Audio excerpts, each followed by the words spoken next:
জগতে কাকতালীয় অনেক ঘটনাই ঘটে, এটাই স্বাভাবিক।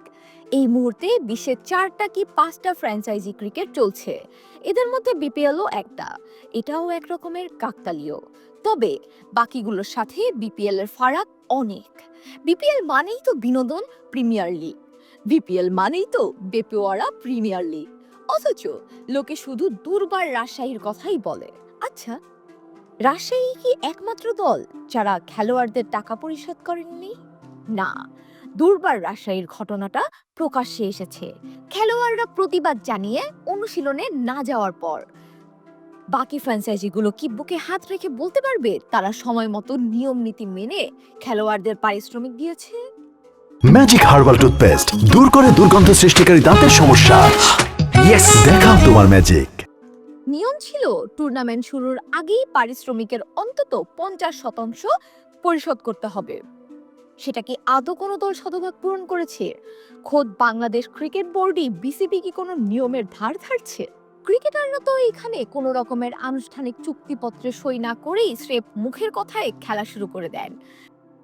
বিপিএল গভর্নিং কাউন্সিল থেকে সব ফ্র্যাঞ্চাইজিগুলো যে চুক্তিপত্র সরবরাহ করা হয় সেটা পাঠানোই হয় টুর্নামেন্টের মাঝপথে বা শেষের দিকে। যেমন কর্ম তেমন ফল। যেমন বিসিবি তেমন ফ্র্যাঞ্চাইজি। বিসিবি কেন সময় মতো চুক্তিপত্র সরবরাহ করতে পারছে না? দায় কার? রং চং মাখিয়ে নতুন বোতলে পুরনো বিপিএল বিক্রি করাটাই কি তাদের একমাত্র কাজ? বিসিবি যদি নিজেদের কাজে সৎ না থাকে তাহলে ফ্র্যাঞ্চাইজি কেন থাকবে? ফ্র্যাঞ্চাইজিরা টাকা দিচ্ছে না প্রায় কেউই। মাঠের খেলাতেও কি সেই প্রভাব নেই? মাঠে এমন সব ঘটনা ঘটছে যেটা বাজির ওয়েবসাইটের অস্বাভাবিক দরের দিকে ইঙ্গিত করছে। খেলোয়াড়রাও কি পারিশ্রমিক না পেয়ে যে কোনো মূল্যে আর্থিকভাবে লাভবান হতে চাচ্ছেন? বিপিএল যেন একটা সাগর। সেই সাগর উত্তাল হবে, শান্ত থাকবে। সেই সাগরের পানি চাইলে কক্সবাজারের মতো আপনি নোংরাও করতে পারবেন। জোয়ার হবে, ভাটা হবে। কোনায় দাঁড়িয়ে কেউ একজন প্রকৃতির ডাকে সাড়া দিয়ে ফেলবেন। দেখেও সবাই না দেখার ভান করে থাকবে এখানে। শাহানা পারভীন নূপুর, খেলা ৭১।